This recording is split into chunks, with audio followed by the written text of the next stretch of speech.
job was to leave the game better than I came into it. Do you think Cheryl Miller is resentful for me that I had a league to play in? No, she's being the mentor that she is, and she's supporting and loving and sitting courtside cheering on Juju Watkins. And I'm doing the same for Caitlin Clark and all the women in the WNBA. Candace Parker, a legendary 3-time WNBA champion and one of the greatest to ever play the game, just delivered what might be the most scathing and definitive takedown of Commissioner Cathy Engelbert's leadership we've ever witnessed. And let's be clear, it wasn't even close. Candace Parker ended up dropping some big facts on First Take, man, talking about resentment on younger players from older players and retired players. She had a great dialogue. Stephen A. Smith, one of the most influential voices in sports media, sat down with Candace Parker on ESPN's First Take and asked the question that's been echoing across the entire WNBA universe.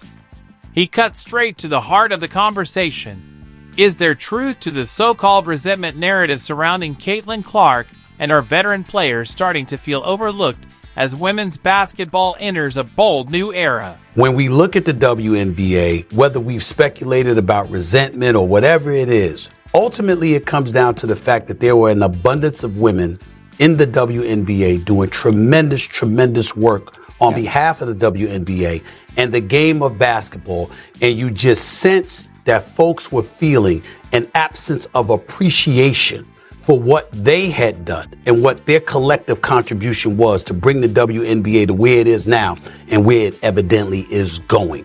Can you speak to that collective frustration that some may have been feeling, and whether or not you think it's something that's being overcome as you all thrive and move forward and continue to promote and uplift this league? And here's where it gets absolutely beautiful. While Cathy Engelbert has fumbled through tone-deaf comments and appeared more focused on downplaying Caitlin Clark's transformative impact and embracing it, Candace Parker stepped up and delivered a masterclass in leadership, showing the entire league what true vision, grace, and accountability really look like. Has grown so much, and it's just been amazing to watch. When you put it on television, the numbers don't lie, and visibility matters. Being able to have slots on ABC and ESPN. I know a couple years ago was the first time that the NCAA tournament was put on ABC, and we saw what the viewership looked like. So just looking at the growth of the league, the style of play, now there's being expansion teams and all that stuff. So as a fan, as a lover of the WNBA, I'm excited where it's at. It's wild to me because I'm asked all the time if I feel any kind of resentment about where the WNBA is right now. Candace Parker said with a kind of clarity and wisdom that makes you wonder why she isn't the one running the entire league. My job was to leave the game better than I found it. Do you think Cheryl Miller resented me for having a league to play and knows she's been a mentor, supportive, loving? And I'm doing the same for Caitlin Clark and every woman in the WNBA. Did you hear that? That's the sound of real leadership. Of someone who gets it, who understands what the WNBA stands for, its past, its present, and its future.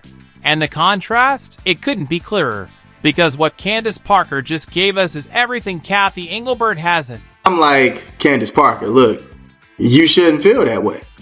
The same way she brought up the idea of Cheryl Miller supporting her, that's how everybody should be.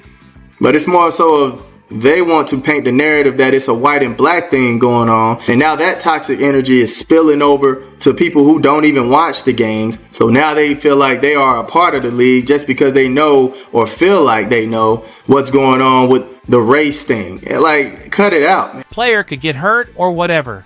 Are you kidding me? This is your biggest star, the face of a new era, and you're casually brushing her off like she's just another name on the roster. This is the kind of leadership that drives fans crazy, but sadly, it doesn't stop there. When Engelbert was explicitly asked about the racist and toxic behavior aimed at Caitlin Clark, she had a chance to lead with strength and moral clarity. But instead of denouncing the racism, misogyny, and harassment that's been weaponized across the league, she offered a lukewarm answer about how rivalry is good for the game. That's not leadership, that's avoidance. It was so weak, in fact, that the WNBA Players Association had to call her out publicly, demanding real action and accountability. This is supposed to be the person leading women's basketball into the future? This is the commissioner tasked with protecting and elevating the league's biggest stars, please. And when questioned about the racism and sexism some of the players in the W were facing, she compared it to the Magic Johnson-Larry Bird rivalry as no big deal. Actually something that the league wanted to see. Now contrast that disaster with how Candace Parker approaches leadership and mentorship. When Stephen A. Smith asked her about the frustration some veteran players might be feeling, Parker didn't dodge the question. She didn't sugarcoat it or deflect. She did what real leaders do. She got straight to the point. Let's keep it about basketball, Parker said with a calm, cutting clarity that sliced through all the noise. That's my thing. And just like that, 5 words.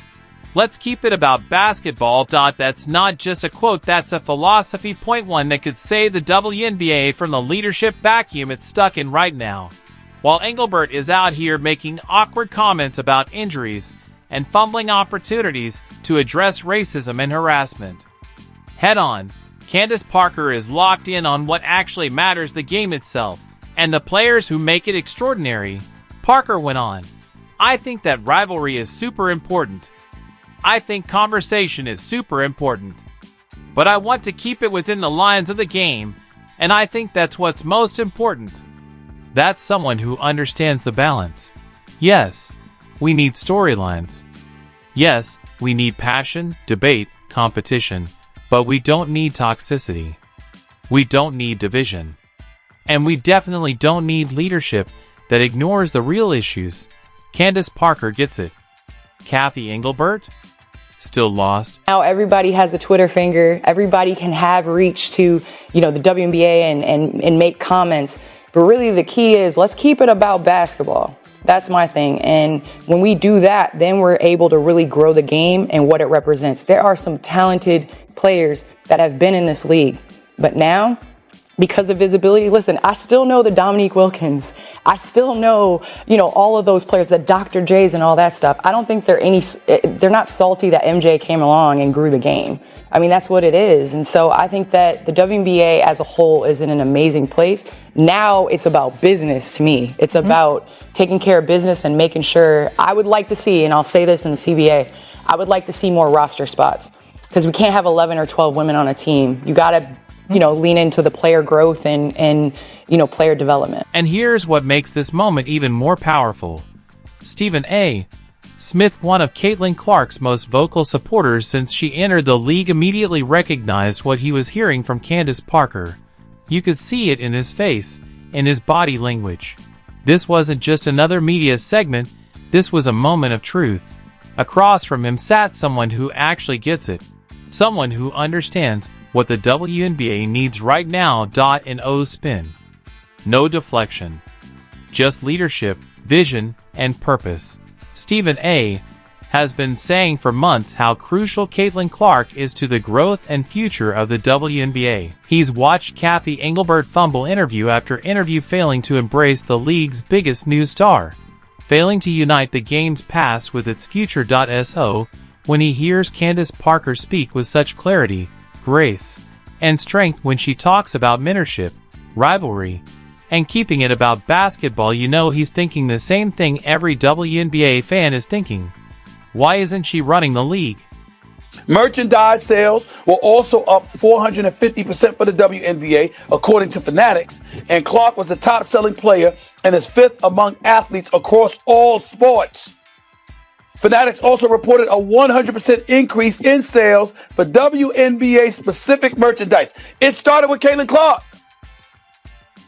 And so now that we know all of this, and we've known that for months, now we get to turn around and look and see what exactly is it that the league will do, knowing that she's out for the next 2 weeks. Speaking of fans, let's talk about the reaction to Candace Parker's comments.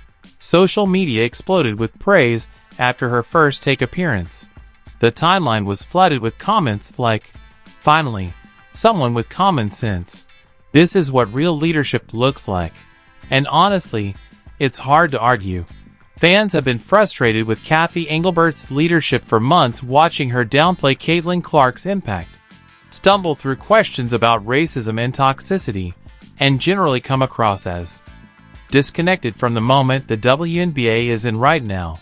Meanwhile, Candace Parker, who just retired before Clark's rookie season, immediately steps up and embraces the next generation with grace, wisdom, and clarity. On one hand, you have a commissioner who seems more concerned with spreading credit than recognizing the once-in-a-generation talent transforming the league. On the other hand, you have a three-time champion who understands a simple truth: lifting up the next generation doesn't take anything away from the past, it makes the entire league stronger.